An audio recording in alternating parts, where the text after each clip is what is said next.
Hi friends, I'm Dave Barkalow, pastor at Fort Walton Beach First United Methodist. Welcome to the Pastor's Study, our daily devotional to help us focus our mind on the things of God. This week we are going to be finishing up the epistle of James, and we're going to get through chapter 5 together, and it is James' closing words to the church that has been scattered. It is important words, some very challenging words for us too.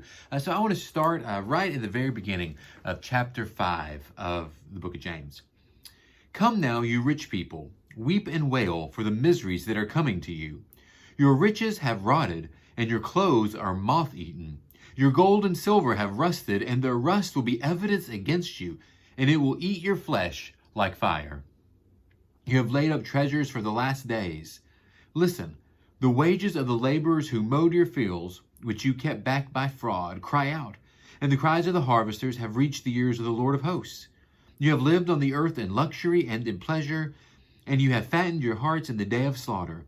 You have condemned and murdered the righteous one, who does not resist you.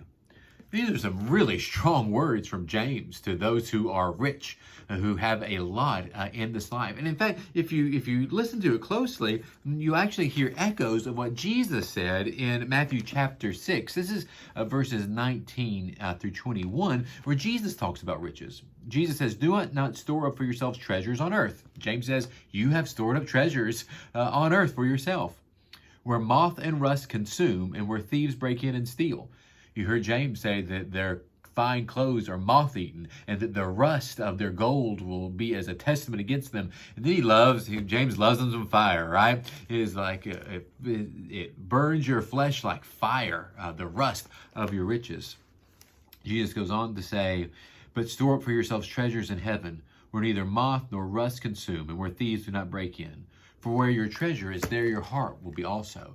So James seems to be very familiar with this teaching of Jesus. You know, we're pulling on moths and rust, not exactly two real common metaphors in the New Testament. So it seems to be directly pulling from the words of Christ. James is a little more direct, a little more forceful. Jesus didn't say anything about judgment or fire in his words, but James is laying it out there that what we do with what God gives us is incredibly important. And then James kind of takes it one step further. In Jesus, it's very much an individual. In James, he broadens it out. The reason you are able to get rich is because you have exploited the poor. The reason you're able to store up treasures on earth is because you have not paid your laborers well. And that's something actually we find in the Old Testament that says that the laborer is worth their pay. And the law is actually set up to make sure that the laborers are able to get a fair wage. And so James is very concerned about how the church uses its money, about how those who are rich in the church use their money and understand their wealth, that it has been given to them in order to be good stewards with it, in order to help others, in order not to store up, not to hoard, but rather to pay the fair wage and to take care of their brothers and sisters. These are good words for us. No matter where we are on the socioeconomic scale, it is good that we can look after each other. Friends, remember, I love you.